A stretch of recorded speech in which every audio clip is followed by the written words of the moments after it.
Еркек бақытының ережесі. Өмірде бір бай кісі болыпты.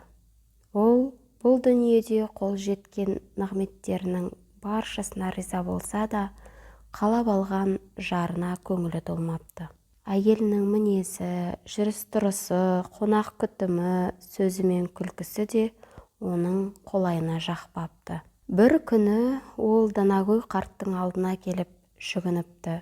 Сөзді мұқият тыңдаған Дана: "Ол қызды өзің қалап алдың ба? Әрі оның қыз күніндегі мінез құлқын білесің бе?" деп сұрапты.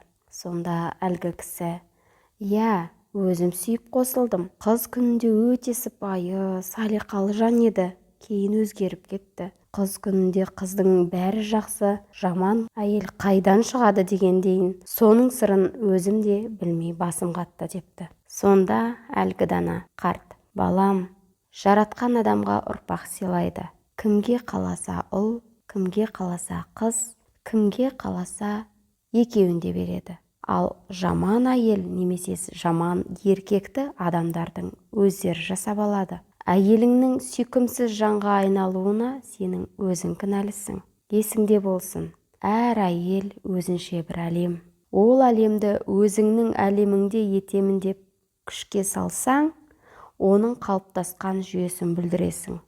Ал бұзылған жүйеден бір кезде кереметтерді қайтадан күту әбестік болар" депті. Сөздің мәнісін түсінген әлгі адам сана таразысына салып, өзінің әйелі алдындағы жауапкершілігін әділ әрі толық өтей алмағандығы үшін әйелін өзіне қарсы қойып алғандығын, соның нәтижесінде оның сүйкімсіз жанға айналып кеткенін ұғып, жақсы жерге келген келін, жаман жерге түскен келін, келсап деген халық даналығының мәніне бойлап, іштей қатты өкініпті. Кетерінде Дана ақсақалдан: "Енді не істесем оң болар еді?" деп кеңес сұрапты.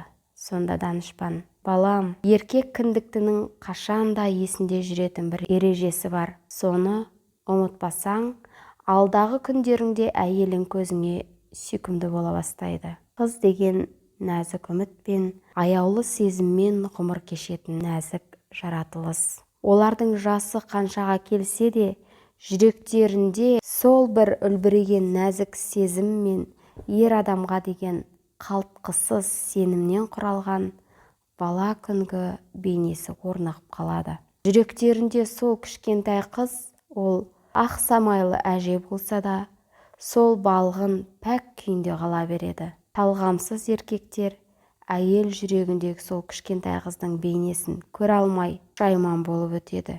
Әйеліңіз ханшайым болса да, отбасы, ошақ қасындағы күлді көмеш шаруа әйелі болса да, олардың жүрегінде мәңгілік қартаймайтын қыз бейнесі барын ұмытпаңыз.